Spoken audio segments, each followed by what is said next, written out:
En nombre del Sindicato de Docentes de Formación y Educación de Paysandú y del equipo de representación docente en el Consejo Directivo Central de la ANEP, integrado por el consejero profesor Julián Mazzoni, que nos acompaña, la magíster Fernanda Lanís, el profesor Daniel De Vita, el profesor Walter Fernández Val y el licenciado en Comunicación Gonzalo Irigoyen, que también nos acompaña. Les damos la bienvenida a esta instancia y les agradecemos nuevamente que estén hoy aquí. Nosotros entendimos relevante como sindicato gestionar la presentación de este libro en Paysandú una vez que supimos que hace exactamente un mes atrás, el 6 de agosto, el libro se presentó en el Teatro del Galpón. ¿Por qué? Bueno, a los efectos de escuchar, como bien dijo Carla, en alguna de esas intercambios que tuvimos, escuchar otras voces y hablar de la educación pública. Y obviamente agradecemos la receptividad inmediata del consejero Mazzoni y de su equipo, de Óscar y de Pedro, que nos acompañan también, porque inmediatamente se abocaron, dijeron sí y se abocaron a completar esta instancia. El libro al que a continuación se van a referir ellos, que ustedes lo pueden ver acá, en realidad recoge un conjunto de conversatorios que se dieron en llamar justamente Emergencia Cultural y Transformación Educativa, el nombre que lleva el libro, y en los que participaron profesionales de la educación y referentes de la cultura a lo largo de todo el año pasado, el año 2023. Esas instancias de intercambio entre docentes de la ANEP, la comunidad cultural, los colectivos organizados y la sociedad en general, se constituyeron en aportes que, vehiculizaron diferentes posturas que ahora el libro, ¿verdad?, pone a consideración a los efectos de pensar los cambios necesarios que se deben proponer en el sistema educativo, así como también, considero que invita al debate profundo a través de la convocatoria a un Congreso Nacional de Educación que está previsto en la Ley 18.437 vigente y que no fuera convocado en este periodo, contraviniendo justamente lo dispuesto prescrito en esa ley. A los efectos de la presentación del libro nos acompaña, como decían, el consejero Mazzoni y una de sus autoras, que es la magíster Fernanda Lanís. Julián Mazzoni, el profesor Julián Mazzoni, es consejero electo por el órgano docente, nació en Minas el 29 de agosto de 1956, realizó estudios incompletos de ingeniería civil en la Pontificia Universidad Católica del Ecuador, es profesor de matemática efectivo por concurso en educación secundaria, presidente de la mesa permanente de la ATD de secundaria, integró la presidencia colectiva del primer Congreso Nacional de Educación, maestro Julio Castro. La magíster Fernanda Lanís es profesora adscrita, profesora de filosofía, es magíster en educación, sociedad y política por la Flaxo, es doctoranda en educación en la Universidad de La Plata, es efectiva en secundaria como adscrita y como profesora de filosofía, es efectiva en el CFE, en pedagogía y en epistemología. Actualmente trabaja en el CFE como profesora de pedagogía y de epistemología en Florida. Es delegada nacional por el IFD Florida, la ATD del CFE, integra el equipo de secretaría del consejero Mazzoni en representación del CISFE. Es militante sindical de AVES Florida, afiliada a FENAPES, miembro de la directiva del CISFE, integrante de la Comisión de Género del sindicato, militante feminista afiliada a la Asociación de Filosofía del Uruguay. Antes de cederle la palabra a ellos, les diré cómo nos organizaremos. El consejero Mazzoni y la magíster Fernanda Lanís harán la presentación del libro y a continuación invitaremos al educador social y docente del Instituto de Formación Docente de Paysandú, Óscar Castro, y al doctor Pedro Russi, del CENUR, Litoral Norte de la Universidad, para que realicen los comentarios que entiendan pertinentes sobre su contenido. Y bueno, en ese tramo haremos las presentaciones de ellos. Así que dejo en el uso de la palabra, no sé si a Juliana, Fernanda. Origen a la reforma bareliana y que de alguna manera identifica las características de nuestra educación pública, el objetivo es la participación ciudadana, es la democracia entendida como un proceso de participación. Y para poder participar hay que estar informado y hay que tener espíritu crítico. Y en esta sociedad que tenemos actualmente hay demasiadas cuestiones que tienden a simplificar las cosas y a eliminar el espíritu crítico. Por lo tanto, cualquier acción que nos permita ir en el sentido contrario, a nuestro juicio, genera las condiciones para profundizar la democracia y, con la presencia de una educación pública pujante que haga centro en los contenidos, y además hemos agregado, últimamente lo hemos estado discutiendo, con la necesidad de criterios de evaluación bastante más exigentes que los que están en este momento utilizándose a través de la transformación educativa. ¿Por qué? Bueno, porque si miramos los números que establecen, digamos, las unidades técnicas que tiene la ANEP, el monitor educativo, por ejemplo, de secundaria, que se presentó hace unos días como una cuestión muy importante, porque las autoridades electas, definidas por el gobierno, señalan que esto demuestra el éxito de su acción. Claro que han mejorado los números de promoción, inclusive de culminación de los ciclos y demás. Pero resulta que después hacemos las pruebas aristas, o las pruebas PISA, que a veces nosotros las cuestionamos, pero que miden los aprendizajes y estamos peor o en el mismo nivel que estábamos antes. Entonces aquí hay una contradicción que la tenemos que salvar. Si queremos mejorar, como todos queremos, estos indicadores, bueno, tenemos que cambiar lo que venimos haciendo. Y esta transformación educativa ha profundizado cosas que ya venían de antes, porque no es solamente criticar a esta transformación educativa, sino hacer un análisis de todos los procesos educativos de las últimas décadas. Nosotros siempre ubicamos el origen de este debate que tenemos ahora en el año 96, cuando irrumpe en el país, obviamente en consonancia con lo que se hacía a nivel internacional, la llamada reforma de Rama en el Uruguay.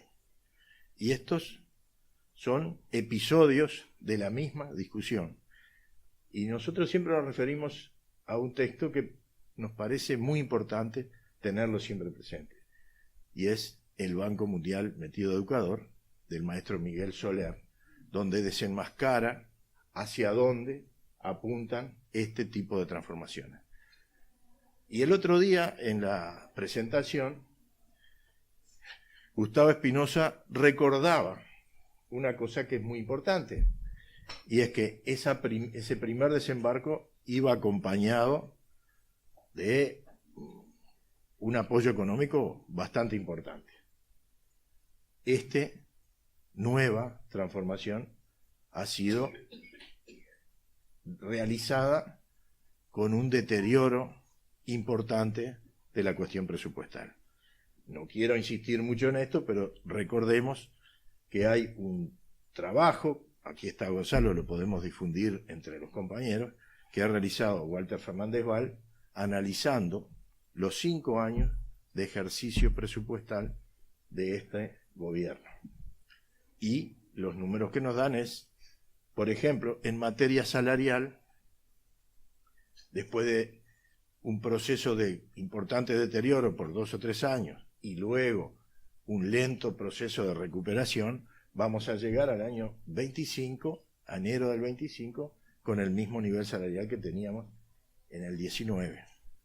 Y toda esa pancita la cuantificó Walter, discutiendo entre nosotros, pero ella, bueno, si hubiera estado horizontal, digamos, siempre ganando lo mismo, el mismo poder adquisitivo, hoy para, digamos, encontrar lo que perdimos, tendríamos que poner los docentes un salario, 1.7 salarios, y eso quedó en manos de rentas generales, por supuesto, en un proceso de la sociedad donde ha crecido el PBI y donde hay sectores importantes, se calcula que la 20ª parte de nuestra sociedad que mejoraron su situación económica.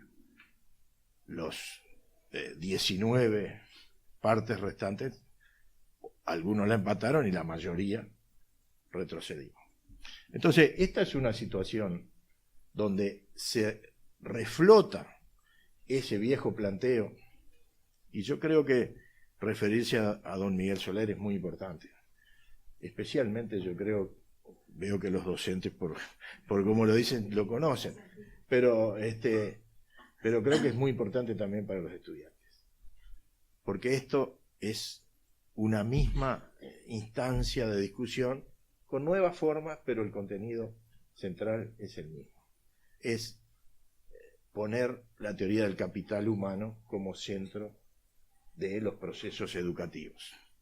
Y nosotros creemos que eso vacía totalmente los contenidos y que esta transformación va en consonancia con esto. No vamos a entrar mucho en detalle. ¿Por qué no vamos a entrar en detalle? Porque nosotros concebimos la posibilidad de revertir esto, pero no imponiendo nuestros puntos de vista o planteando nuestras soluciones. El proceso es, como señala Silvia en su introducción, la participación popular para construir educación popular estatal, como hemos tenido en los mejores momentos de nuestra historia pedagógica. Entonces, reclamamos el Congreso Nacional de Educación como una herramienta fundamental.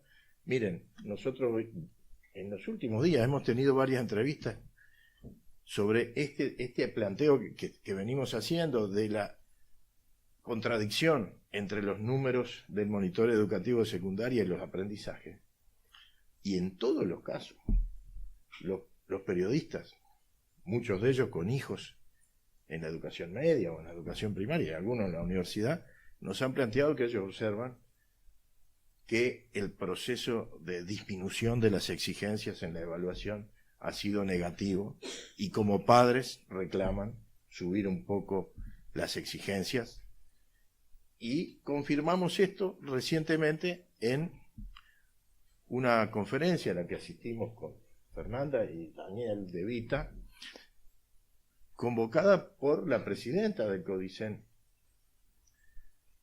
Invitó al exministro de Educación de Portugal, el matemático Nuno Crato, que además, bueno, es pedagogo y ha sido un político, pero no independiente, pero ha participado en el gobierno de Portugal.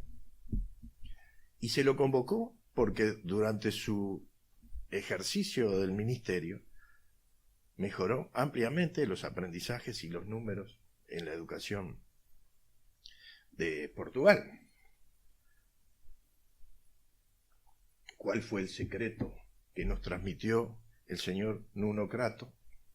El secreto fue no centrarse en las competencias, ir a los contenidos y elevar las exigencias en los procesos de evaluación.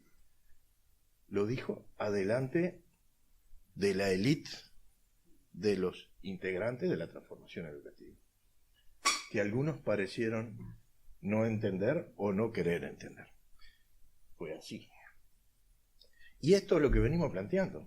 Ahora, ¿por qué este libro? Bueno, el libro para ir generando las condiciones para la discusión. Yo, permiso, porque se me puede olvidar de alguno. Gustavo Espinosa. ¿Vieron lo que pasó en 33? procesaron a 3 militares que habían sido torturadores de adolescentes en el año 75. Bueno, Gustavo Espinosa escribió una novela maravillosa sobre ese episodio que se llama Las arañas de Marte. Es uno de los grandes literatos que tenemos en este momento. Yo creo que lo mejor que ha escrito es lo último, que es La Galaxia Góngora. Es fantástico. O sea, es uno de los compañeros que hace un aporte desde el punto de vista cultural. Él también fue docente en 33. Y en Minas, por suerte, porque una vez apareció por allá y lo conocí. Bueno, está Fernanda en el libro. Ya la presentaron y ella va a hablar. ¿Por qué Roberto Marcarián? Bueno, aquí está la universidad también. Porque es fundamental que la Universidad de la República se pronuncie sobre estas cosas. Es parte de la ley orgánica, ¿no?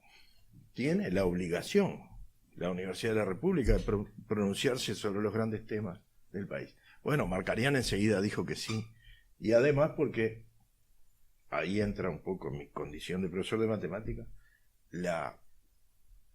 el libro de Roberto Marcarián, publicado en México, que se llama La condición humana de la matemática, es maravilloso. Y es ya empezar a discutir la idea que bajó con Rama al Uruguay, y era que la matemática era instrumental, igual que la lengua. Y la matemática, como lo muestra claramente Marcarián, es esencial para la cultura. Es una construcción humana fundamental. No es un instrumento para que hagamos las cuentitas. Obviamente que el instrumento después hay que usarlo. Pero Virginia García Montecoral es una compañera que fue presidenta de FENAPES.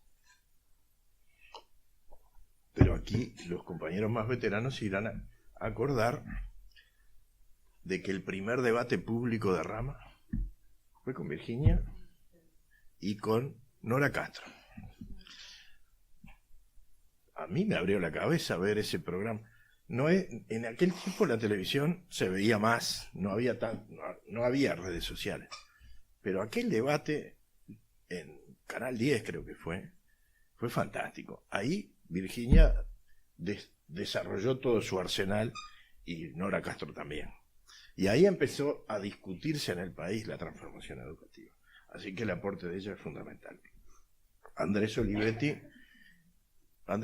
es un profesor de UTU, de matemática, pero además teoriza mucho sobre la enseñanza técnica, pero sobre todo, yo siempre digo, participa en otro montón de cosas. Es actualmente el secretario de la Fundación Mario Benedetti y además es integrante de la Comisión de Solidaridad con Haití.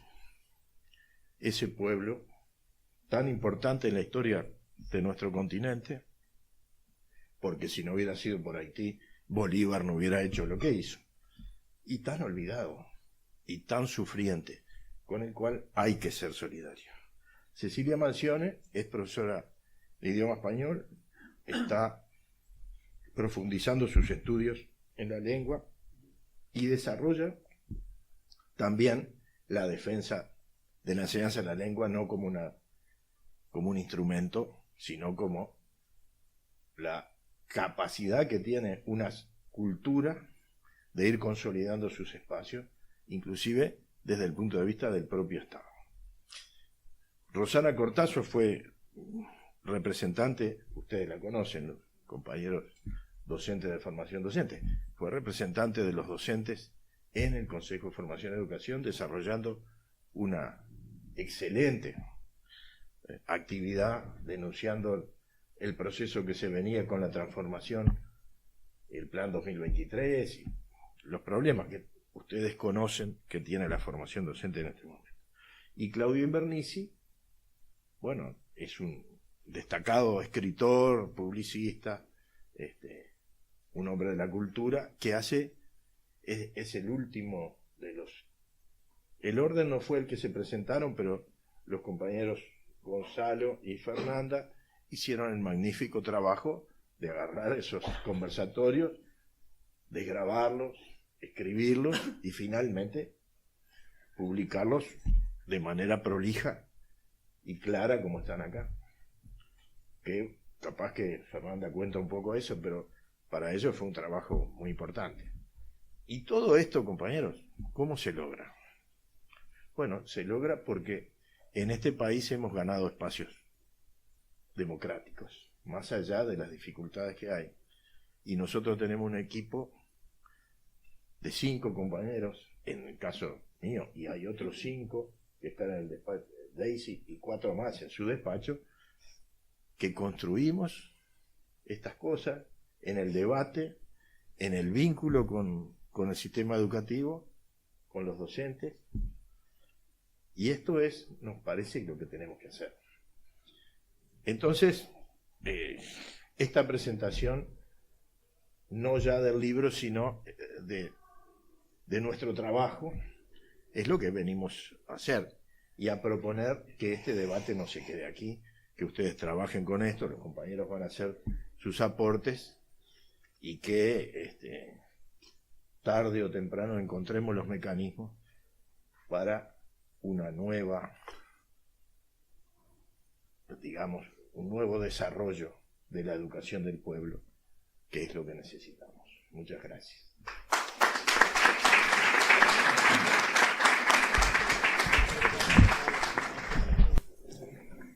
Bueno, buenas tardes, noches, y un agradecimiento muy grande a las personas que estuvieron en la organización de este evento. Perdón, Fernanda.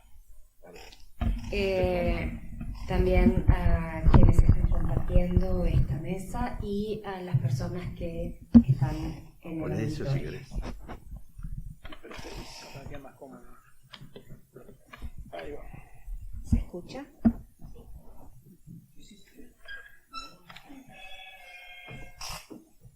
A ver, voy a intentar acercarme lo más posible al micrófono, no sé si se escucha bien. ¿Sí? Genial.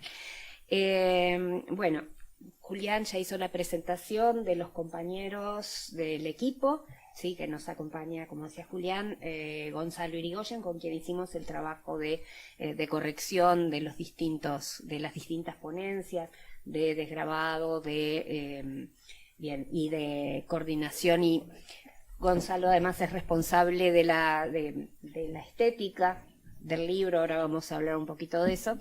Dentro del libro hay una de las ponencias es la mía. No sé si la llegaron a ver, pero es muy larga, o sea que no la voy a leer, no voy a torturar gente leyendo toda esa ponencia nuevamente. Ya me saqué el gusto de torturar a otras personas. Pero bueno, lo que sí me gustaría hacer es poner a dialogar, poner a conversar algunas de las ideas que manejé allí y algunas ideas que manejaron los y las ponentes en esos conversatorios. Fueron 4 conversatorios y, como dijo Julián, fuimos seleccionando personas que vienen del ámbito de la cultura, del ámbito educativo, algunas de estas personas con una fuerte impronta sindical, ¿sí? Y bien, el tema que les propusimos fue la contraposición entre emergencia cultural y transformación educativa. ¿A qué nos referimos con emergencia cultural? Bueno, Julián tiene historia en la TD de secundaria, es un gran defensor de las asambleas técnico-docentes. Gustavo Espinosa también, que participó mucho tiempo en las ATD, y él cuenta, voy a leer un fragmentito, dice: en 2005, en una sociedad machacada por la crisis más extrema de su historia, en el comienzo puntual del ciclo progresista, la ATD de Educación Secundaria proponía la categoría de emergencia cultural como necesario correlato político de la emergencia social instituida por el gobierno entrante.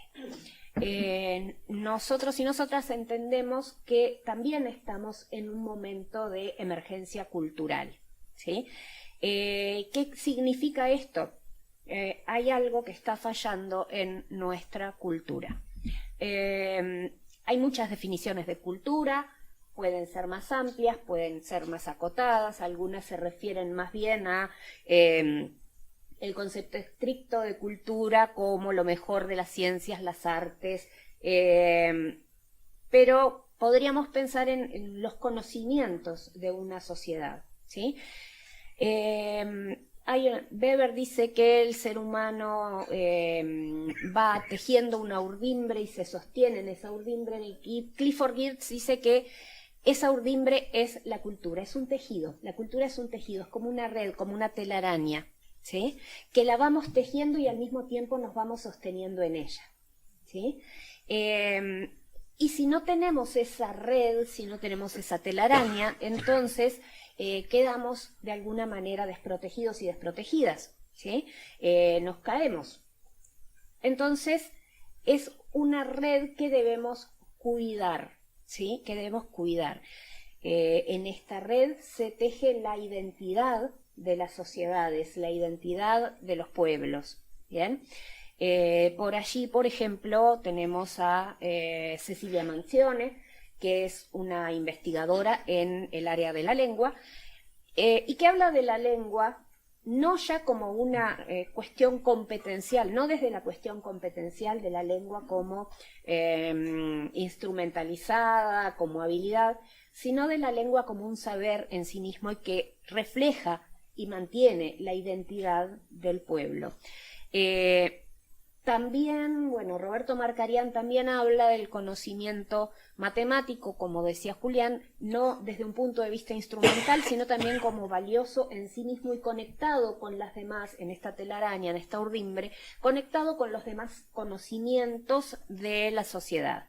Entonces, él aboga por una humanización del conocimiento matemático para que entendamos que es parte de toda esa cultura universal que venimos transmitiendo. La transmisión de la cultura. En la fundamentación de la transformación educativa hay como una estereotipación, podríamos decir, de la educación previa a la transformación educativa. Esto también lo plantea Virginia García, como que hace un recuento de lo que se habla en la fundamentación, en los documentos oficiales y también en las entrevistas, en todas las intervenciones de quienes han sido responsables de esta transformación, que es, bueno, los y las estudiantes se aburren,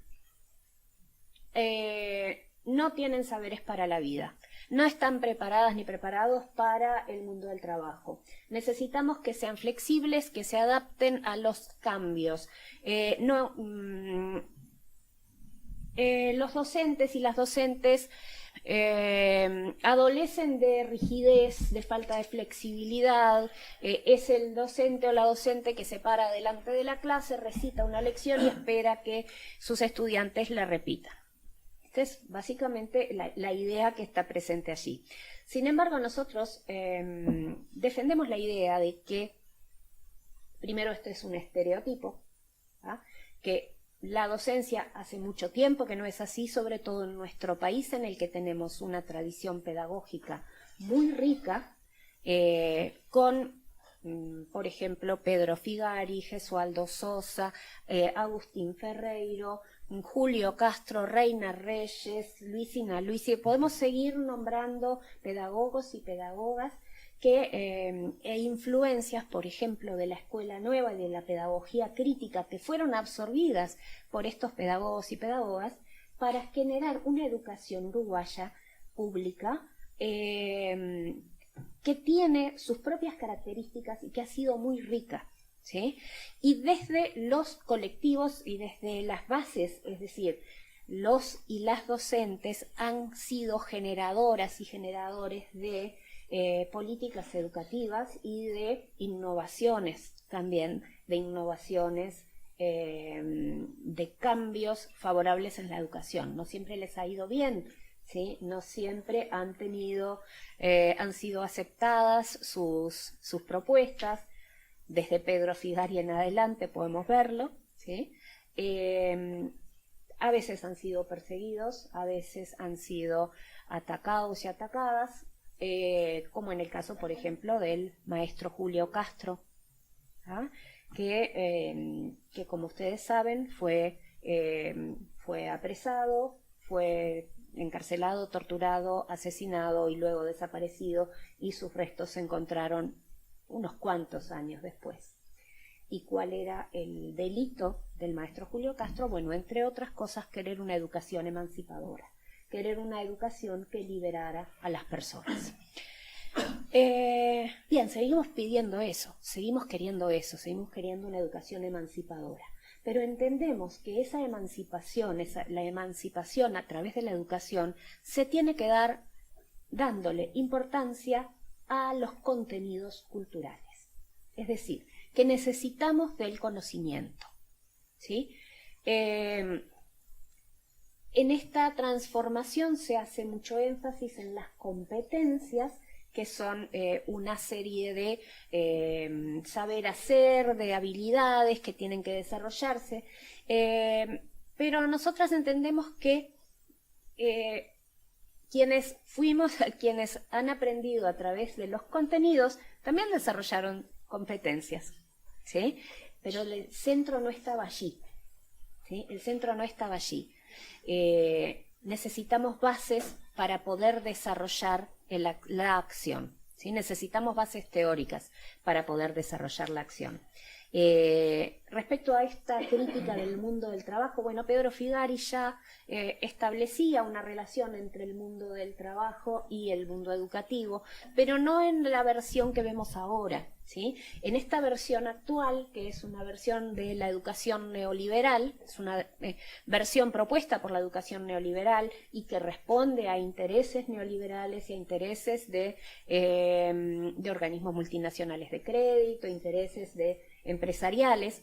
En la versión de Pedro Figari, educación y arte tenían que ir educación, arte y trabajo tenían que ir en conjunto. Él pensaba en la idea de un obrero artesano, de que se pudiera formar un obrero artesano que tuviera creatividad, que tuviera capacidad reflexiva, ¿sí?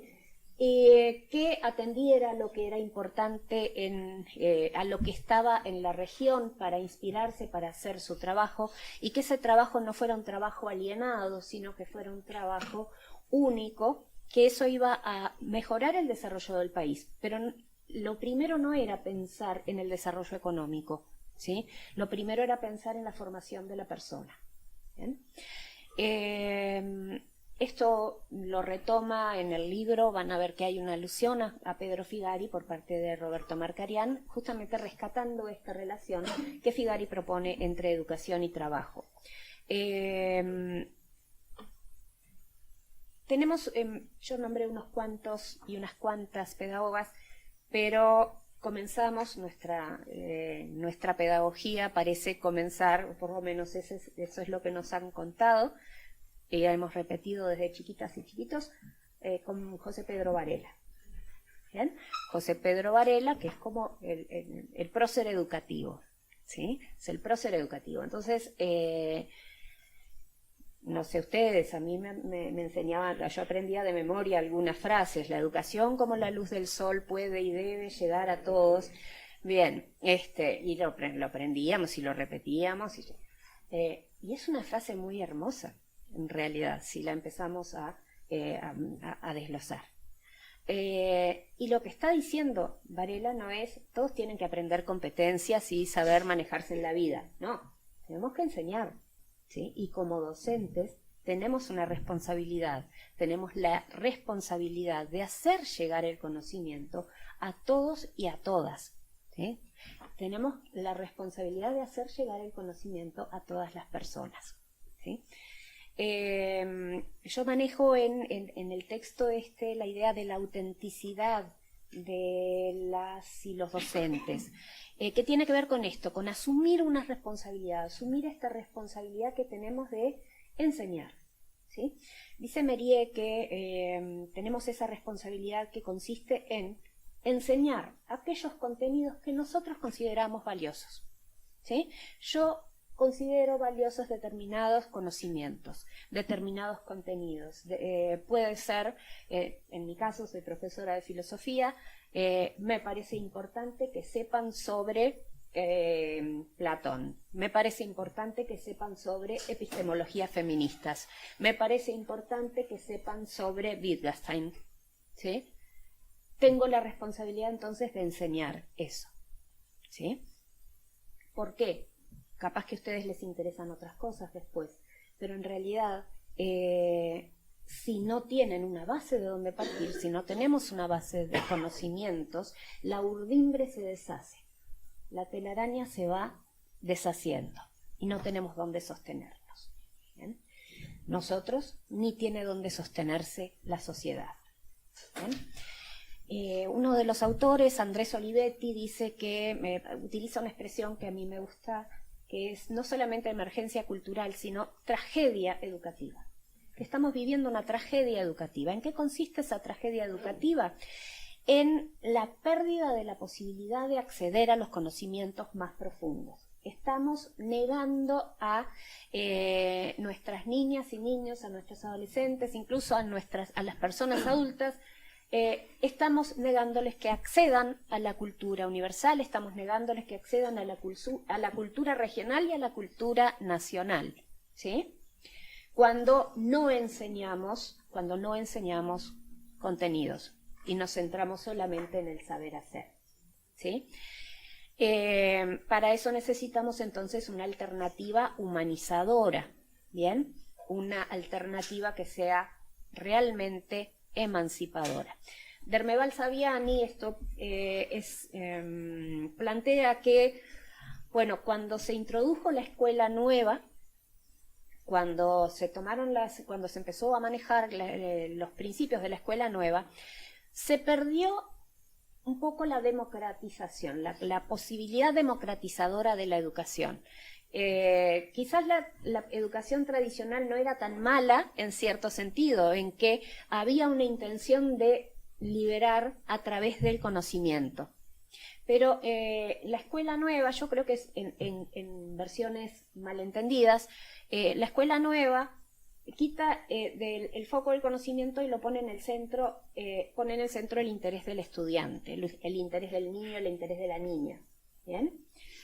Braslavsky habla de que hay un falso escolanovismo, un pseudo-escolanovismo de mercado actualmente. ¿Y qué quiere decir eso? Que hacemos todo, esta educación neoliberal, como que bastardea un poco los principios de la escuela nueva y habla de la centralidad en el niño, la centralidad en la niña, olvidando que los intereses, y esto no estoy diciendo nada nuevo, lo decía Gesualdo a principios del siglo XX, si no hay nada allí previo, si no hay conocimientos antes, si no hay una educación antes, ¿los intereses cuáles son? Los intereses se reducen solamente a los límites de la cotidianidad de nuestros estudiantes, ¿sí? Entonces, necesitamos generar intereses. Si queremos centrarnos en los intereses de nuestras niñas, niños y adolescentes, primero tenemos que generar esos intereses, y eso da trabajo, nos da trabajo a nosotras y le da trabajo también a los niños, niñas y adolescentes, ¿sí? Julián nombraba a Nuno Crato, portugués, ex ministro de Cultura, y él decía, bueno, el aprendizaje es aburrido, y sí, muchas veces es aburrido. A veces te tenés que sentar y estar horas y horas, y esto, a ver, yo sigo estudiando. Estudié hace muchísimo tiempo, no quiero decir cuánto, pero y sigo estudiando, y a veces digo, ay, tener que sentarme a leer todo este material, ¿por qué no me pongo a hacer otra cosa? A podar las plantas afuera. Pero después es el esfuerzo, cierto aburrimiento, cierta hastío, pero después empieza a rendir frutos. ¿Bien? Estamos muy acostumbrados a la satisfacción rápida, ¿sí? En esta modernidad líquida estamos muy acostumbradas y acostumbrados a la satisfacción inmediata, y entendemos y esperamos eso mismo también para nuestros niños, niñas y adolescentes. Y como padres, madres, referentes adultas, ¿Qué es lo que queremos? Queremos que sean felices. ¿Sí? Queremos que sean felices, eso es lo que más nos importa. Y que sean felices ya. La transformación educativa nos promete eso. Nos promete que van a ser felices. Que como van a saber utilizar las habilidades socioemocionales, van a ser felices. ¿Sí? No van a tener problemas, se van a poder adaptar. La flexibilidad que les enseñamos va a lograr que se adapten a cualquier medio y que con una sonrisa. Y esa positividad en realidad esconde un manejo, esconde unas cadenas que nos atan a una sociedad que está pensada para consumir, que nos atan a una sociedad que está pensada para autoexplotarnos. ¿Bien? Me autoexploto con una sonrisa, además, y llevándome bien con todo el mundo. Omito la discusión, ya no hay confrontación, ya no hay discusión, porque te tenés que llevar bien con todo el mundo, eso es parte de las habilidades socioemocionales. Y nos perdemos la riqueza de la discusión y de la confrontación, que no tiene por qué ser violencia. ¿Sí? Es más, estamos cayendo, y ustedes lo podrán ver, prenden un informativo y lo que verán es un aumento extraordinario de la violencia. Nosotros lo hemos visto en nuestras recorridas por los centros de estudio, hemos visto un incremento de la violencia que incluso se ha metido dentro de los centros de estudio. Algo que había como una pared invisible que defendía las instituciones educativas, capaz que estoy romantizando un poco, pero había como una frontera y ahora ya no está. ¿Sí? Vivimos experiencias, más bien no las vivimos nosotros, pero estuvimos con comunidades educativas que vivieron la experiencia de que entraran a su liceo, a su escuela técnica, incluso a su escuela, a gente armada, ¿sí? Gurizada, chicos jóvenes con armas. ¿Y por qué sucede eso? Porque la urdimbre que es sostenida por la cultura, la urdimbre que es la cultura y que sostiene a la sociedad y que se sostiene a sí misma, está siendo desgajada, ¿no? Está siendo deshilachada. ¿Bien? Bueno, Claudio Invernizzi plantea esto también de que la cultura, la protección de la cultura, al debilitarse, posibilita este incremento de la violencia. ¿Cuál es nuestra responsabilidad entonces? Acá Cecilia Manzione, por ejemplo, habla de las bibliotecas como guardianas de la cultura, ¿sí? Y las bibliotecas son guardianas de la cultura, los archivos y las escuelas en el sentido amplio, las instituciones educativas y nosotras y nosotros como docentes somos guardianes y guardianas de la cultura. Nuestra responsabilidad está en cuidar todo eso que han venido construyendo millones y millones de personas, cuidarlo y transmitirlo, ¿sí? Puede parecer una postura muy reproductivista, pero en realidad si no tenemos sobre qué trabajar, si no tenemos conocimientos básicos, ¿sí? De base, no básicos en el sentido de simples, sino que nos den una base, un sustento teórico, no tenemos nada para transformar, ¿sí? Si queremos transformar la realidad, primero tenemos que saber cómo es, tenemos que saber, tenemos que tener conocimientos. Más que flexibilidad. Cuando pensamos en flexibilidad y adaptabilidad, lo que estamos pensando es en no cambiar nada, tengo que cambiar yo, ¿sí? Tengo que adecuarme, tengo que amoldarme a lo que está, entonces no tengo posibilidad de cambiar nada, ya sea injusto, ya sea desigual, ya sea doloroso o violento, no lo puedo cambiar, ¿sí? Hay una cuestión también ahí que es la apuesta a lo colectivo, ¿sí? Como docentes auténticos y auténticas, también tenemos que realizar una apuesta hacia lo colectivo y no al individualismo. Y si ustedes se fijan en los documentos de la transformación educativa, siempre se apuesta a lo individual, a la trayectoria individual de esa persona, cómo se va desempeñando esa persona, qué es lo que logra, pero no hay una apuesta al colectivo. A lo sumo, cuando se habla de lo colectivo, lo que se dice es llevémonos bien, ¿sí? La protección de los derechos humanos, por ejemplo, consiste en aprender a respetarnos y tolerarnos. Que está muy bien, pero nos falta esa conciencia de que somos colectivo, ¿sí? Y que entonces tenemos que pensar no solamente en cada individuo, sino que tenemos que pensar principalmente en el colectivo. ¿Bien?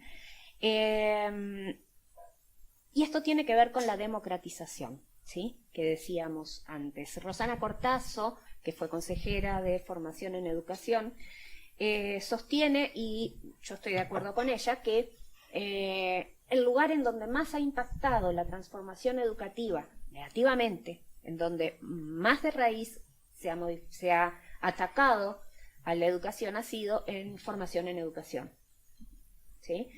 Hay unas estudiantes aquí de primera infancia, me dijeron, ¿sí? Primer año deben tener un horario extensísimo, ¿sí? Lo estamos extendiendo. Sí. Sí. Tienen un horario extensísimo con materias que están muy acumuladas en pocos meses, y eso no nos permite reflexionar, ¿sí? Y todavía las profesoras como Fernanda Araní les piden que estudien. Vamos arriba. ¿En qué momento? Que no es solo una.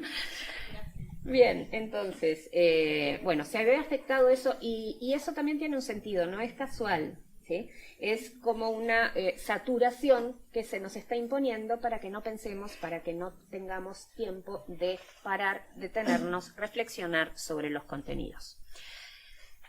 Voy muy largo, ¿no? Se puede hablar muchísimo más, y yo puedo hablar muchísimo más, les juro que sí, pero voy a intentar ir terminando. Quería nombrar alguna otra cuestión de Virginia García, por ejemplo, algo que aparece aquí. Que hay dos anécdotas que están por separadas de Gustavo Espinosa y de Virginia García Montecoral, que hablan de la escuela pública, de que ambos han vivido dentro del sistema público educativo, ¿sí? Y están sobredeterminados además por su condición de docente, sobredeterminados por ser un producto de alguna manera del sistema educativo público y por ser docentes. Que los dos han vivido toda su vida en el sistema educativo y que los dos salieron en camilla del sistema educativo, ¿sí? Estos dos profesores los terminaron sacando literalmente en camilla para una ambulancia de las instituciones educativas. Entonces es así, es como que quienes estamos realmente como muy metidos y metidas en la educación, sentimos que nacimos ahí, vamos a vivir toda la vida ahí, nos vamos a morir ahí, a veces literalmente, ¿sí? Y bueno, y lo que dice Virginia García es dónde se va a aprender lo que no aprendemos en las escuelas, ¿sí? ¿Dónde vamos a aprender la Ilíada? Siempre nombramos la Ilíada en el equipo, siempre estamos nombrando la Ilíada.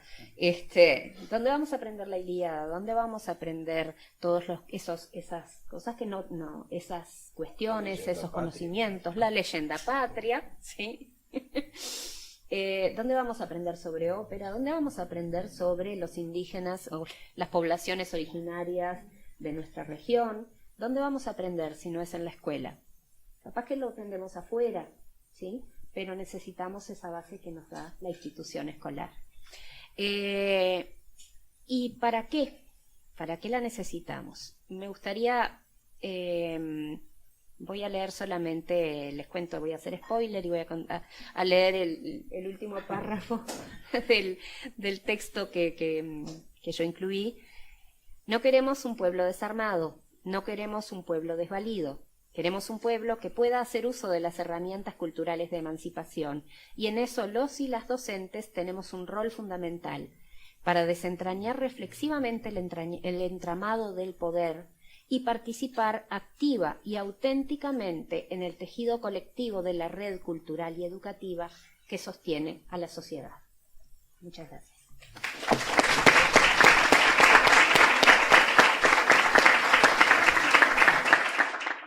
Marinobel me hace llegar, como integrante de la directiva de CIRCE local, un saludo de la directora, la profesora Inés Migliano, que no está presente hoy, pero que escribió diciendo: estimados, como les comenté, lamento mucho decirles que no estaré en el instituto el día viernes. Dejo a través de ustedes un saludo al consejero y a su secretaria. Saludos cordiales, Inés Migliano. Bueno, Óscar Castro es educador social, es docente de la carrera de educador social en el área de la práctica preprofesional y de la pedagogía social, aquí en el Instituto de Formación Docente de Paysandú. Es coordinador nacional del Instituto Académico de Educador Social, del CFE, y acredita vasta experiencia profesional como educador social en proyectos fundamentalmente vinculados a la justicia penal de adultos y adolescentes, y también proyectos en el marco del sistema de protección, fundamentalmente en el trabajo con familias, niños, niñas y adolescentes. El doctor Pedro Russi es doctor y magíster en Ciencias de la Educación de Brasil, postdoctorado en Filosofía y Semiótica en la Universidad de Navarra, España, en el grupo de estudios prusianos, docente de la Universidad de la República del Uruguay, de la UDELAR, CENUR Litoral Norte, en el Departamento de Ciencias Sociales. Es investigador del Sistema Nacional de Investigadores de la ANI, coordinador del grupo METICS, modos epistemológicos, teorías independientes y complejidad social, director del CISECO, que es el Centro Internacional de Semiótica y Comunicación, integrante de la directiva de la Asociación de Investigadoras e Investigadores del Uruguay, integrante de la Intersocial Paysandú, y sus áreas de actuación son justamente de investigación y publicaciones, la semiótica, la epistemología, religión y política en Latinoamérica, intervenciones urbanas, educación y TICS. Así que los dejamos a ellos en el uso de la palabra, y una vez que finalicen sus exposiciones, quedaría abierto un espacio de intercambio con el público.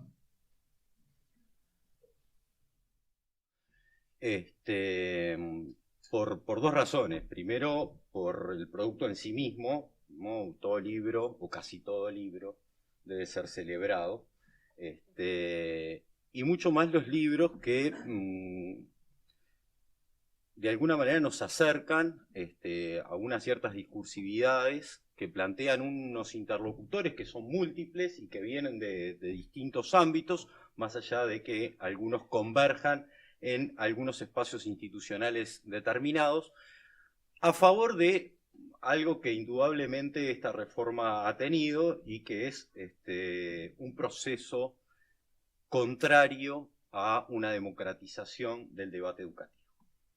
Es cierto que los debates educativos en términos generales transitan por unos ámbitos que no necesariamente son los ámbitos sociales amplios. Y esto tiene claramente algunas significaciones y algunos efectos. Claramente lo educativo no es prioritario en la agenda política, ni mueve en muchos casos la aguja electoral. Y en función de esto es que al respecto de la educación se pueden decir barbaridades múltiples. A la vista está el planteo del señor candidato del Partido Nacional al respecto de cómo generar la culminación de los ciclos educativos. Este texto, y en función de que ya fue comentado en su centralidad, desata como algunos nudos o invita a pensar algunos aspectos al respecto de unos discursos que en relación a lo educativo vienen ganando terreno de manera cuasi que avasallante, y casi que establecen, en función de una discursividad que tiene unos sustentos bastante endebles, unas verdades cuasi que absolutas.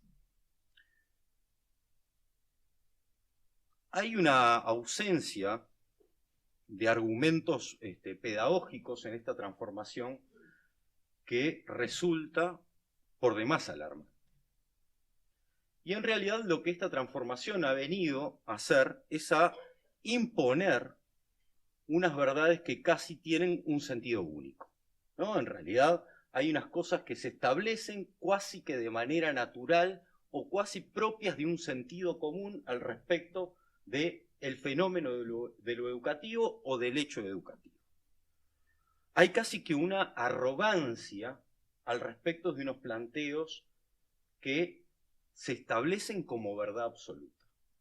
En el texto se trae una frase que seguramente todos hemos escuchado y que plantea que el problema de la educación es un problema de no acompasamiento temporal, ¿no? En donde tenemos escuelas del siglo XIX con profesores del siglo XX para educar a alumnos, estudiantes del siglo XX. Y esto en realidad puede ser repetido como una verdad que es irrefutable, y sin embargo, al respecto de esto, no hay sustento alguno en su planteo, ¿no? En realidad es cuasi que una invención que puede tener hasta un cierto tinte poético, pero que en realidad no tiene sustento alguno. Porque desconoce algunos elementos que son propios de cómo la educación se produce, entre otras cosas.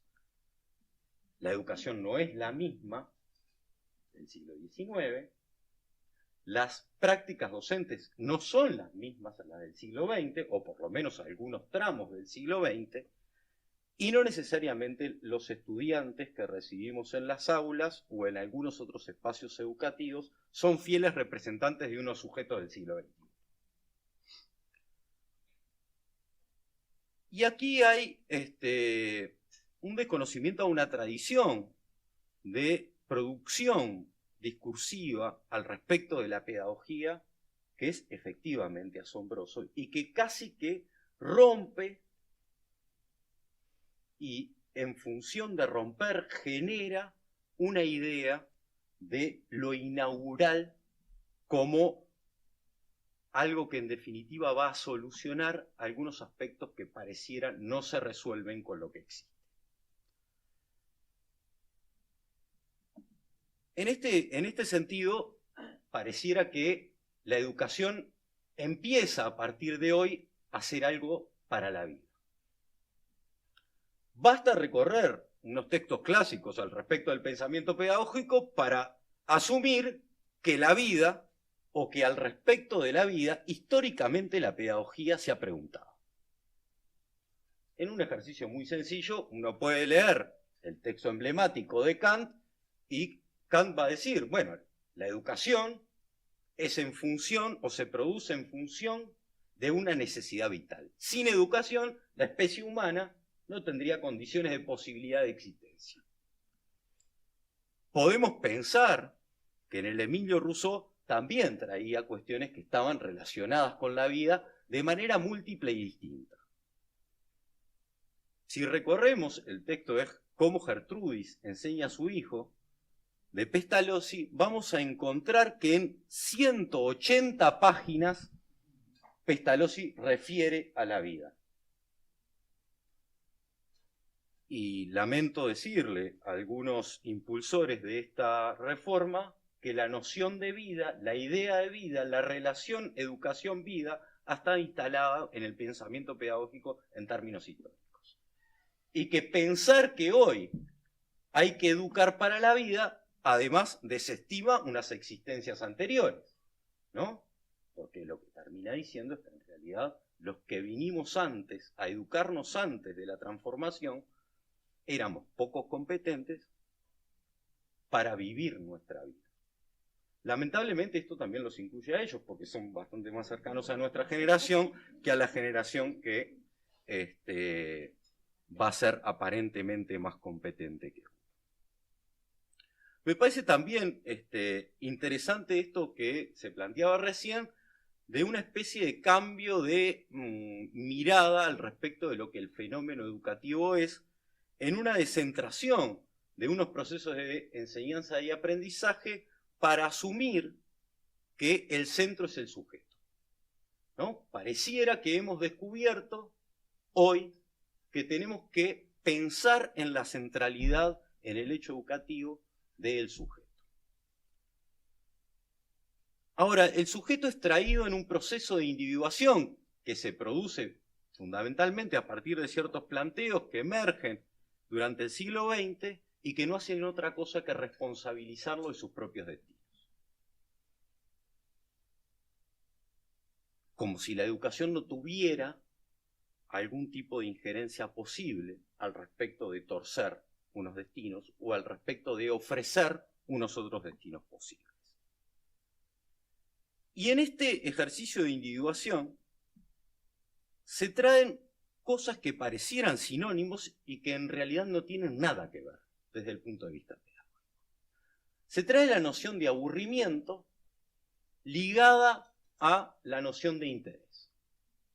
Y yo, que seguramente peco de clásico al respecto de la lectura de algunos autores que han planteado algunos asuntos pedagógicos, me parece interesante también remitir al concepto de interés herbartiano, que no es algo que el sujeto trae abajo del brazo y de su casa, sino que es algo que se genera y se produce efectivamente en el marco del hecho y de la práctica educativa.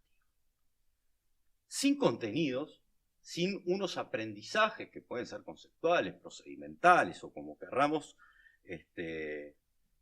categorizarlos, no hay chances de generar algo que aparece también como un mantra en el marco de esta transformación, que es el espíritu crítico. O sea, ¿cómo uno asume un espíritu crítico sin tener unos sustentos que de alguna manera le permitan tener un espíritu crítico al respecto de las cosas que suceden?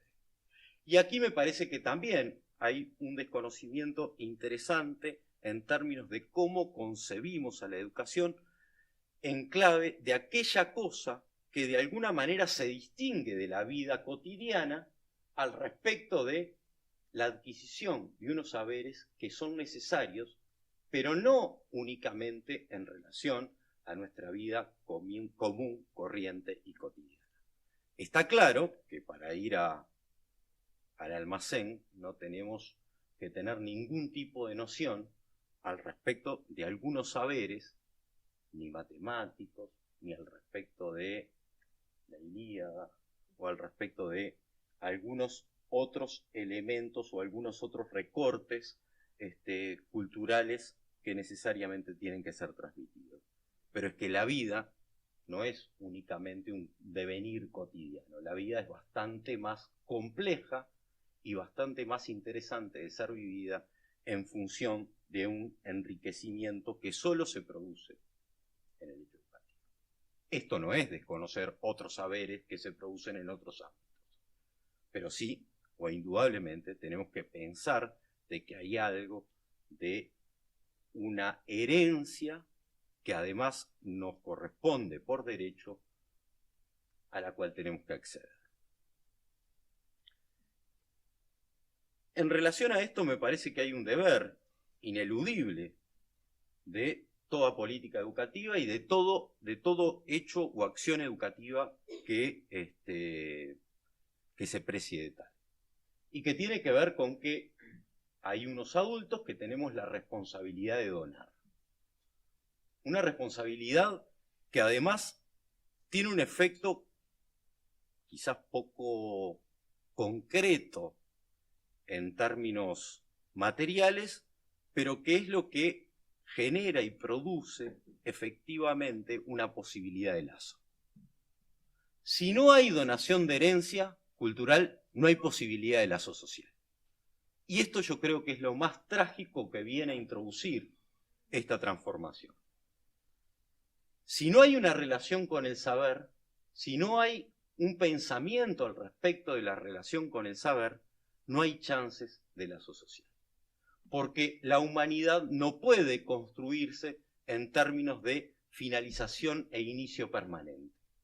Hay algo de la herencia que tiene que ser tramitado en unos ámbitos y en función de unas responsabilidades asumidas.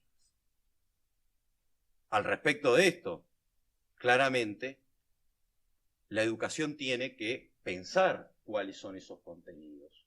Ineludiblemente tenemos que pensar al respecto de cuáles son los saberes que ponemos en juego, y esta quizás sea la discusión permanente que la educación debe darse a lo largo del tiempo. ¿Cuáles son esos saberes? Tendrán que ver con múltiples operaciones en términos de cuáles son las consideraciones de los valores sociales que los saberes tienen y que, por lo pronto, deben de ponerse en juego en clave de esta donación. Porque, como decía Charlotte, la educación no es otra cosa que un escenario donde las relaciones se producen. Y las relaciones son las relaciones con unos otros, pero son fundamentalmente las relaciones con el lenguaje y con el tiempo. Esta transformación que nos quiere convencer de que aquella cosa que no utilicemos cotidianamente parece que no tiene sentido de ser aprendido, da cuenta de una intencionalidad de orden político de instalar una ruptura al respecto de estas nociones que se venían planteando ahora. Hay un texto que a mí me gusta mucho, que se llama La utilidad de lo inútil. Y es un texto que remite o refiere, ¿no?, a cómo en realidad el valor de las cosas no se dirime en su utilitarismo o en un uso utilitario en términos de unos saberes posibles. Este texto, que es claramente un manifiesto al respecto de aquellas cosas que suponen inútiles, pero que en realidad dan lugar a unas posibilidades serias de pensar la vida y de vivir la vida, en muchos casos van a contrapelo de algunas otras imposiciones que además colocan a los medios por encima del qué del acto educativo. Nosotros venimos en este último tiempo casi que atiborrados de una oferta al respecto de el uso de las tecnologías en educación. Hay que anoticiar a esta gente que el uso de las tecnologías ha sido una preocupación educativa desde tiempos inmemoriales, ¿no? Serían otras tecnologías, otro tipo de tecnologías, pero en realidad el Banco Varela es una tecnología puesta en juego en el marco de un proyecto político-pedagógico. Y cuando los medios se comen al contenido, asistimos ahí a una desvirtuación efectiva de la acción educativa o de la acción de transmisión en su sentido más puro o más reivindicable. Seguramente cualquiera de los impulsores de esta transformación hayan olvidado a un ser que yo aprendí a querer en el correr de los tiempos, que es Comeño. El ideal pansófico, aquello de todo a todos, establecía unos límites al respecto del acceso al saber, ¿no? Finalizado este libro de texto maravilloso que reunía un saber de una época determinada, Comeño nos alertaba y nos decía, bueno, el límite del saber es Dios, ¿no? El límite del saber tiene que ver con la relación que los hombres hemos establecido con Dios. Y esta utopía comeniana, indudablemente discutible, indudablemente cuestionable desde otros posicionamientos pedagógicos, colocaba algo que la educación o esta transformación radicalmente obtura, y que tiene que ver con pensar lo común como un escenario de posibilidad de vida. En tanto uno genera un proceso de individuación radical, lo que hace es borrar y tachar lo común como elemento que tenemos que tener en el horizonte al respecto de la producción de práctica educativa. Lo común en la conceptualización de Dardot y Laval, que dicen que es aquello inexpropiable. ¿No? O sea, el saber nos toca, pero además nos corresponde, pero además debiera de concebirse como inexpropiable. Claramente, incluso la educación tiene que ser un escenario que produzca acercamientos a aquellos saberes que ni siquiera los educadores de la que ni siquiera los educadores somos portadores, ¿no? Este planteo que Rancière hace trayendo a Jacotot en El maestro ignorante. Hay en este acto de donación un acto de humanidad. En el acto de transmisión hay un acto de humanidad y un acto humanizante en sí mismo, que me parece que los autores traen casi que constantemente, en términos de un cierto reparto de lo sensible, también al decir de Rancière. Hay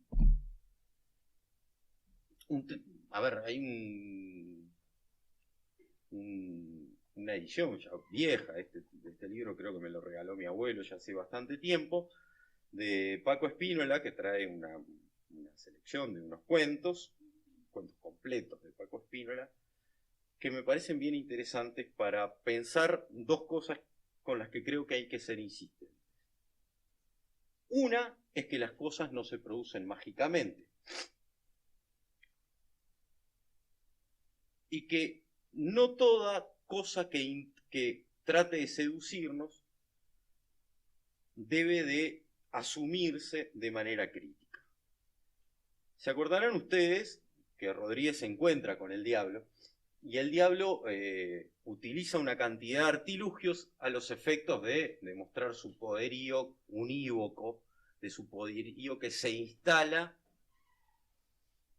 y que pareciera no dar lugar a duda.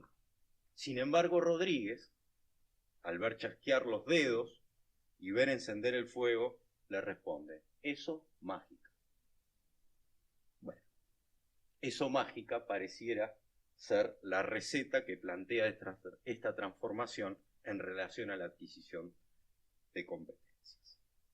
Por otro lado, y en un cuento que para mí es bellísimo, que es Qué lástima,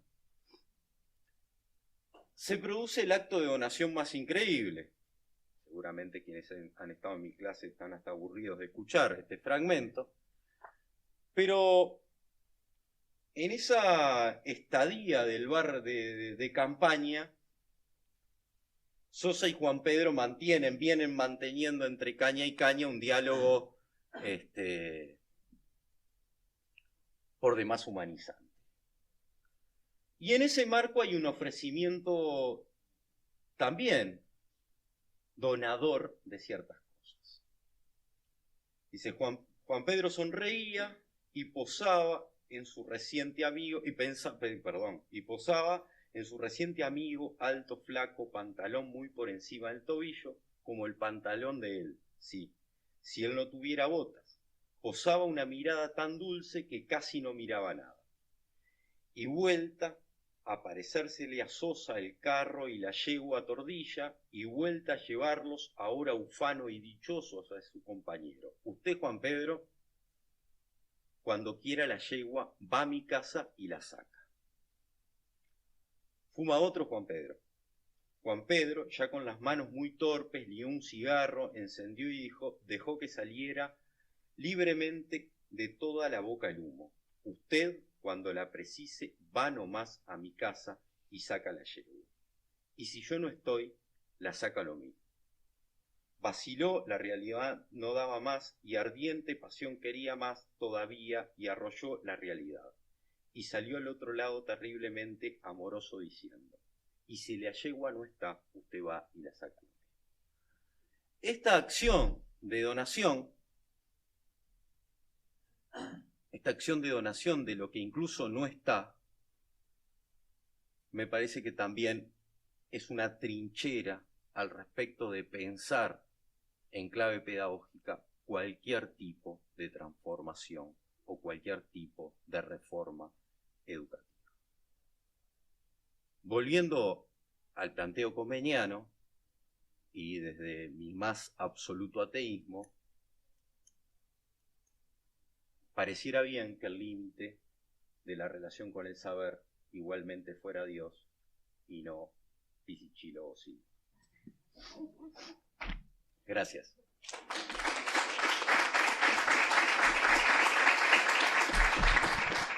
Acá, yo soy muy de anotar y andar con papelitos, ¿no? Digo, voy anotando y voy leyendo y voy, un poco esto que, y voy anotando cosas, voy escuchando, voy viendo y soy de anotar cosas en papelitos.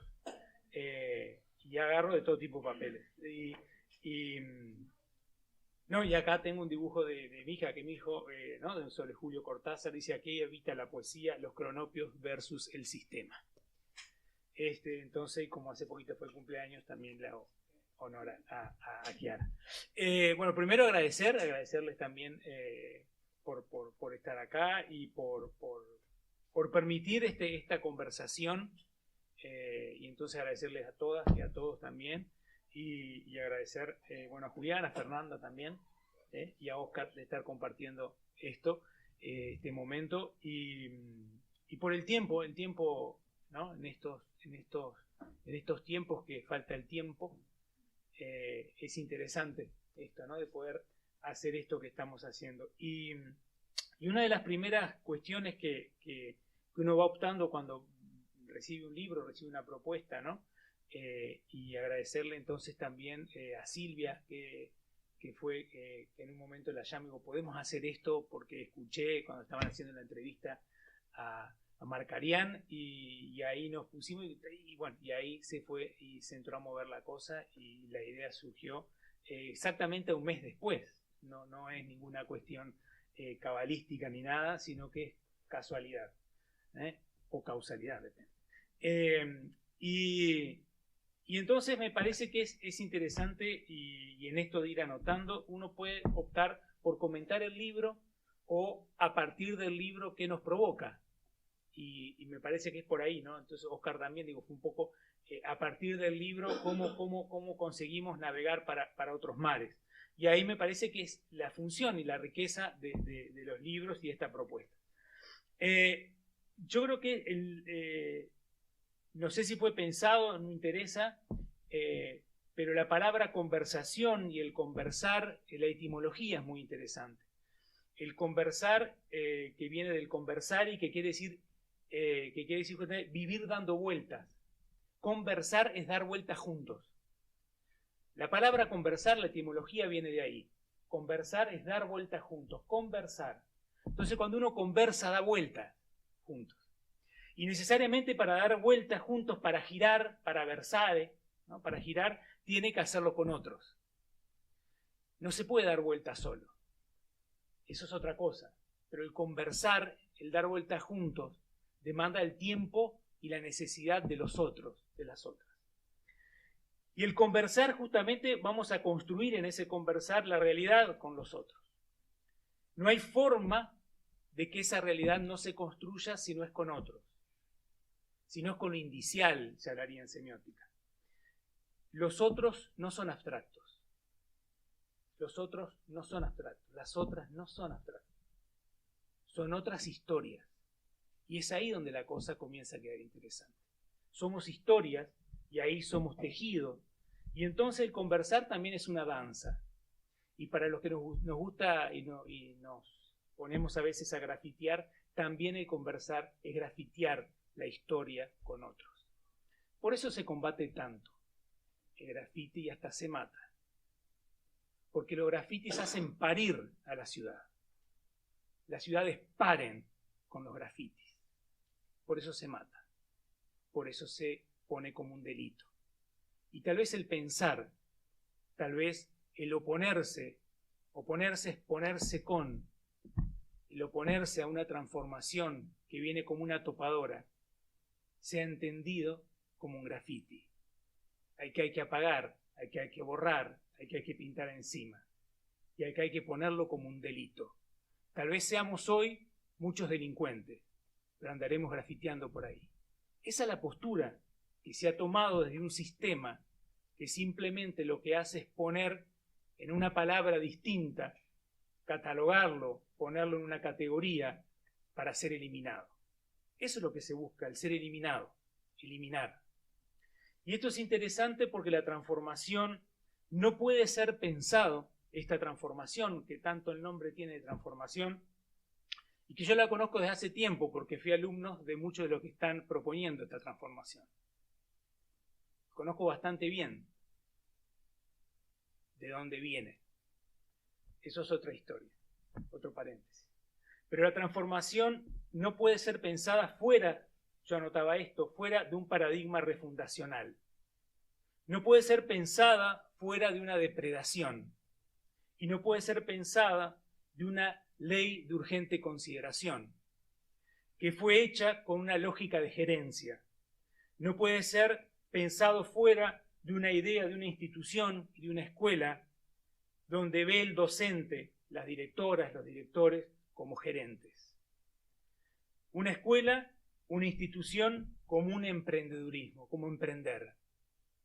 No puede ser mirada fuera de una idea de que tal vez esto sea lo que estemos viviendo, uno de los elementos de la necropolítica, la política de la muerte, de la degradación. Estamos frente a una pulsión de muerte. El dar esa idea de pagarle a estudiantes para que terminen no es nada más que la necropolítica. Y es una idea que no es nueva, obviamente, y hace poco original, hace poco, una candidata en Brasil a la presidencia hizo esa propuesta. La idea era darle 4.000 reales, más o menos. ¿Ah? O sea, tampoco es nueva. Pero hace parte de esta necropolítica. La necropolítica busca y se sustenta en la muerte como instancia política. Por eso la eliminación se hace tan fácil. Por eso las lógicas, y no es por acaso que la cuestión de las tecnologías y esto, y las redes, plataformas digitales, donde es tan fácil mutear a otro, desconectarlo, perder la conexión. Porque cuando el vínculo se confunde con conexión, ahí estamos en la pulsión de muerte. Desvincularse es mucho más fuerte que el desconectarse. No es por casualidad. Y después voy a ir explicando por qué esto. Hace mucho tiempo un joven, que era también pianista, que era también músico, pensador, muy hablado y poco estudiado, se habla mucho de él, leemos muchas cosas que fueron transgiversadas por su hermana, y me refiero a un tal Friedrich Nietzsche. Muy hablado y poco estudiado. La hermana, por sus intereses políticos, deshizo mucho de los últimos textos de Nietzsche, haciendo parecer que no fueran eso. Hablaremos un día después de eso. Nietzsche, en un texto, y cuando es joven da una conferencia, muy joven, da una conferencia llamado Sobre los futuros de nuestros establecimientos de educación. Eso lo da por el año 1872. Y él después va a rescatar a otro, a Schopenhauer, sobre Schopenhauer educador. Pero lo que quiero rescatar es esto de Nietzsche, que hace esto, que cuando estaba leyendo el libro, digo, claro, acá hay una matriz en todo esto, ¿no? Para Nietzsche, la idea de separar, y entiendan, y todos los que estamos acá y todas las que estamos acá, estamos entendiendo y conociendo lo que es la propuesta de transformación, y lo han hablado, ¿no? O sea, ya lo hemos compartido acá. Nietzsche va a decir la idea de separación, o sea, él va a criticar la idea de separación mecánica entre mente y cuerpo, ser humano y naturaleza, privilegiando esta separación a que las ideas son innatas, a que las ideas no son construidas socialmente, sino que son innatas. Eso, justamente esa idea de lo innato, hizo que se negaran otras facultades humanas, como los sentimientos y los instintos. Se habla poquísimo de amor, se habla poquísimo de emociones, no se puede sentir.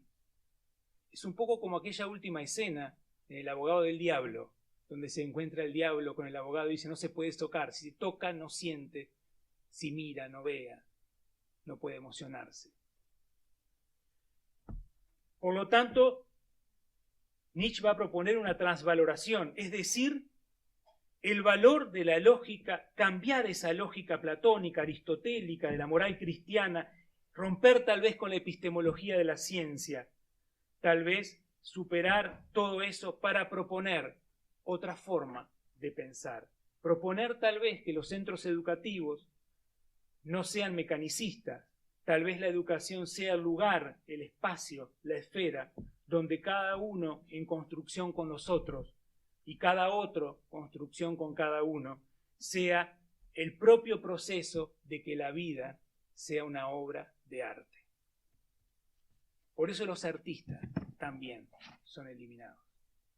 Por eso el arte es la primera cosa que se mata en las dictaduras. No es casual que el arte también sea uno de los espacios donde se discute, muchas veces sin saberlo, sobre la salud mental.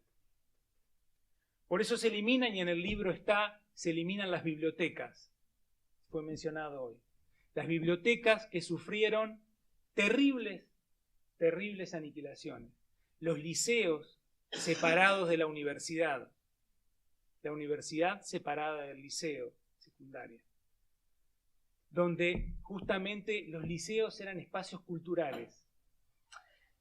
Yo viví mucho tiempo en Brasil, como docente en Brasil, mucho tiempo, y con varias experiencias y varios saberes, tanto en espacios de favela, también como en espacios de los pueblos originales. O pueblos originarios, como quieran llamar. Y hay una cuestión muy interesante en las favelas, que no es todo es droga, y que no todo es maldad. Crearon un sistema muy interesante, que era: la escuela tiene que ser un lugar vivo. La escuela no puede cerrar. La escuela no puede cerrar. La escuela tiene que ser un espacio donde los niños y las niñas puedan ir cuando no sepan dónde ir.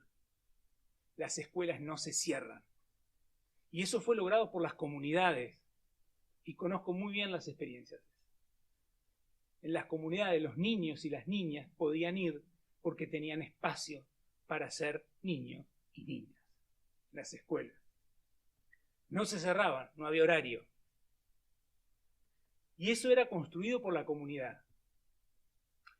Después, claro, después se militarizaron las favelas, porque había mucha droga. Pero era el cuento que se hace y se inventa.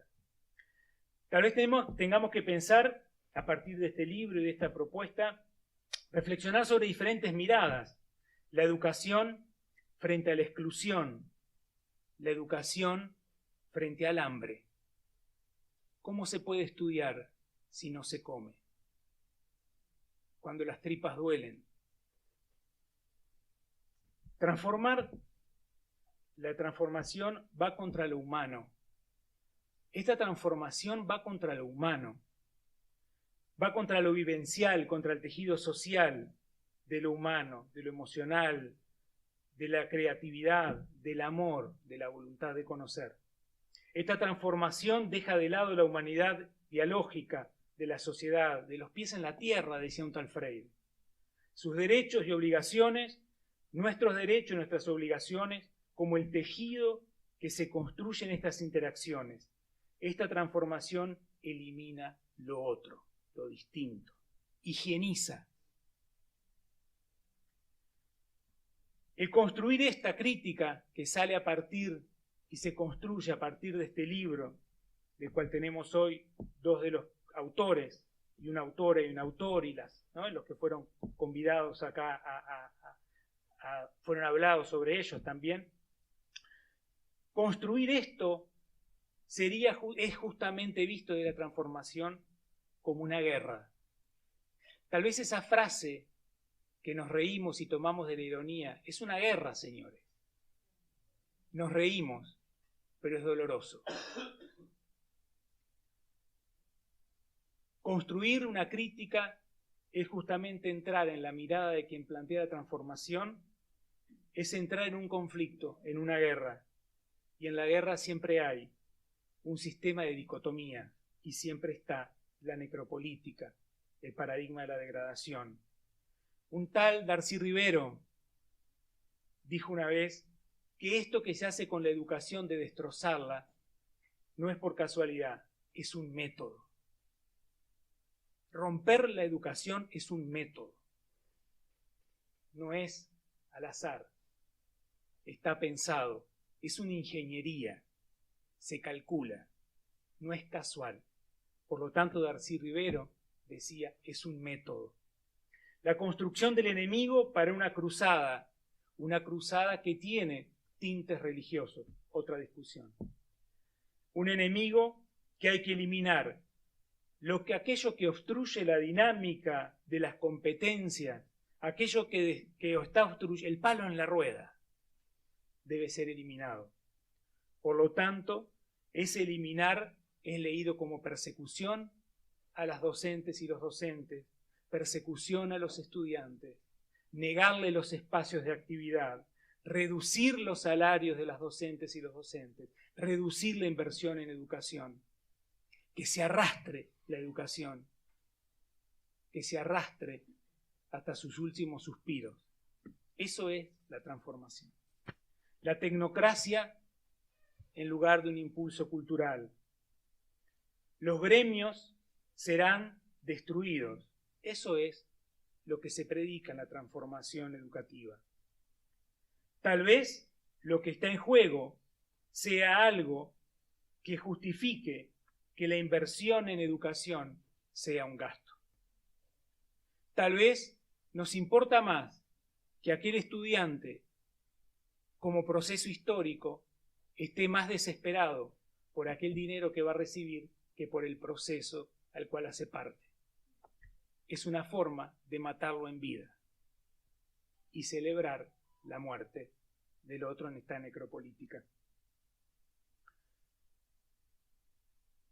Matar la educación en esta lógica del paradigma de la destrucción es menos grupos de clase, mayor cantidad de estudiantes por grupo, la superpoblación, menos becas o la eliminación de becas, menos tutoría y el recorte de miles de horas de educación.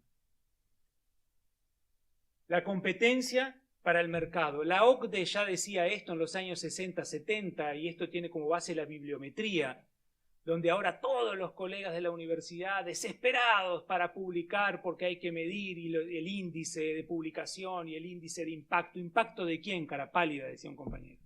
¿Impacto para quién, cara pálida?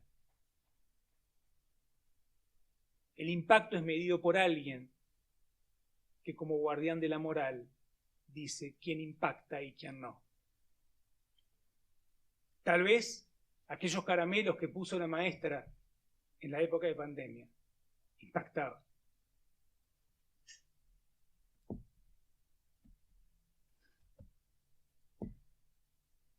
El segundo informe de prevalencia de inseguridad alimentaria dice justamente que hay muchos gurises que pasan hambre. Es jodido ver gurises que pasan hambre. Es jodido. Para los que hemos pasado experiencia de estar con estudiantes que pasan hambre, es muy jodido. Y duele. Y ser coordinador de una facultad, como era en Brasil, y ver a los gurises negros, pobres, homosexuales, transexuales, que venían desesperados, porque pasaban hambre. Y eso no es de Uruguay. Es de una política, una geopolítica que está en juego. Tal vez tengamos que jugar con Pink Floyd o tal vez con cambalache, o tal vez jugar con canciones para no dormir la siesta y pedirle al corto, que lo conozco, fue profesor mío en teatro, que verás que el mundo no está embrujado. Tal vez busquemos esto en un egocéntrico tal vez, de un tal Pablo da Silveira que quiso escribir y escribió un libro, La Segunda Reforma Educativa. Ahí están las bases para esto. La transformación tiene sus anclajes temporales y están muy bien localizados en la historia, y el libro lo va localizando en la historia. Y quería terminar con dos cosas rápidas que tienen que ver justamente, hay paradigmas que están en juego y hay paradigmas que se normalizan. Hay un paradigma de la financiarización, de lo financiero, que se sale de la producción y se entra en el crédito. El paradigma del postfordismo, donde se sale de lo humano y se entra en la máquina. El paradigma de la biopolítica, se sale del trabajo fabril y del humano y se desplaza para una sociedad, para trabajar en una red generando general intellect, para decirlo como se les gusta pronunciar. El paradigma del neoliberalismo, sale del Estado y entra al mercado. El paradigma de la subjetividad maquínica, donde sale la subjetividad humana y entra la subjetividad de la máquina. El humano, máquina. Y la inteligencia artificial, donde sale el humano y entra el algoritmo. Ya Markarian lo decía, no hay nada más conservador que la inteligencia artificial. Porque justamente la inteligencia artificial no crea, trabaja con la data. Otra discusión. Y para terminar, me gustaría traer acá a alguien llamado Leo Buscaglia, que fue alguien que se atrevió a tener una cátedra en la universidad llamada la Cátedra de Amor. Y él lo hace a partir del suicidio de un estudiante. Ese es otro tema.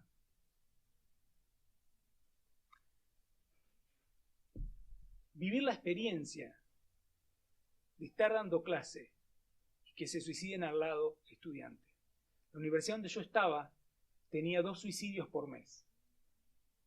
Era una de las universidades que estaba entre los primeros universidades de América Latina, Universidad de Brasilia.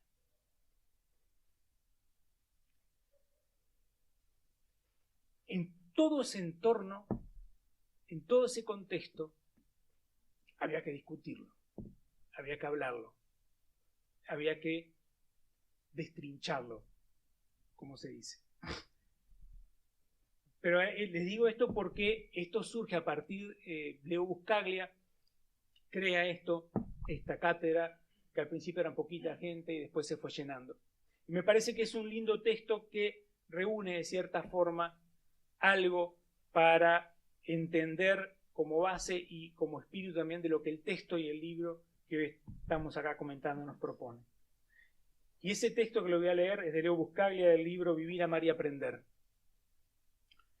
Leo Buscaglia cuenta siempre que en otoño a él no le gustaba que se barrieran las hojas de la vereda, sino que le entraba las hojas para la casa porque le gustaba pisar las hojas dentro de la casa. El amor como modificador del comportamiento. Debemos oponernos al sistema. Por ejemplo, los profesores de dibujo. No tengo nada contra ellos. Pobre. Recuerdo cuando venían a nuestra aula y en la escuela primaria, y seguramente ustedes tampoco lo habrán olvidado. Primero nos daban un papel, colocaban una hoja en blanco en el pizarrón, y uno se emocionaba. Había llegado la clase de dibujo. Teníamos todos los crayones ante nuestros ojos y cruzábamos las manos mientras esperábamos. Entonces entraba precipitadamente una mujer vieja y agobiada y en ese mismo día había dictado 14 clases de dibujo. Entraba corriendo con el sombrero medio torcido, jadeante y decía: buenos días, alumnos, hoy vamos a dibujar un árbol. Y todos los niños pensaban: fantástico, dibujar un árbol. Luego ella tomaba un crayón y dibujaba una enorme cosa verde y agregaba una base marrón y unas hojitas de pasto y decía, este es el árbol. Los niños miraban y protestaban, eso no es un árbol, es un chupetín. Pero ella afirmaba lo contrario. Después repartía los papeles y ordenaba, ahora dibujen un árbol. En realidad no decía dibujen un árbol, sino dibujen mi árbol. Y cuanto antes uno se percatara de que quería decir eso, de qué quería decir eso, y pudiera reproducir ese chupetín y entregárselo, más pronto obtendría la máxima calificación. Pero había un niño que sabía que eso no era un árbol porque había visto un árbol de un modo en que esa profesora jamás lo había experimentado. Se había caído del árbol, había masticado el árbol, lo había olido, se había sentado en sus ramas, había oído soplar el viento entre sus hojas y sabía que el árbol de ella era un chupetín. Por consiguiente, tomó un papel, tomó el lápiz azul, otro naranja y otro rojo y otro verde y con ellos pintó toda la página. Como muy contento, toda la página pintada, se la entregó a la profesora. Ella miró el dibujo y exclamó, Dios mío, este chico tiene una lesión cerebral, que vaya al curso diferencial. Muchas gracias.